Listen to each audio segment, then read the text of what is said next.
నమస్తే అన్న అందరికీ. అయితే గల్ఫ్ జీవితం అనేది ఎంత గొప్పదంటే, ఇప్పుడు మన తెలుగు వాళ్ళు నేను దుబాయ్కి వచ్చిన 2013 అట్లా జనవరిలో అట్లా వచ్చిన దుబాయ్కి. వచ్చినప్పుడు రోడ్డు మీద కలిసిరు, ఒక ఇద్దరు అన్నాలు కలిసిరు రోడ్డు మీద ఇట్లా అలాగే తెలుగులో మాట్లాడంగా ఇని ఏ ఊరు ఏం కథ అంటే ఇట్లా నిజామాబాద్ ఇదంటే మాట్లాడుకుంటే కలిసిరు. వాళ్ళు ఇప్పటిదాకా టచ్ ఉన్నారు. ఇట్లా రోడ్డు మీద కలిసినాం గల్ఫ్లో ఫుజరా కలిసి ఉండే. నాకు ఇక్కడ ఈయన మా పక్కపొంటి సైట్లో పనిచేస్తారు ఒక ఇద్దరు తెలుగు వాళ్ళు.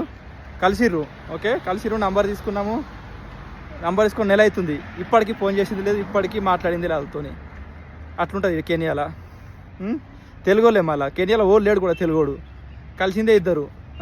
నేను ఫోన్ చేస్తేనేమో వాళ్ళు రెస్పాండ్ గారు, పన్న అంటారు. కలిసి మాట్లాడదామని ఒక ఛాయ్ తాగుదామంటేనే. అదే గల్ఫ్ అన్నలు 2013లో కలిసిన అన్నలు ఇప్పటిదాకా నాకు టచ్ ఉన్నారే. ఇప్పటికి కూడా మెసేజ్ చేస్తారు ఎట్లున్నావు ఏం కథ అని.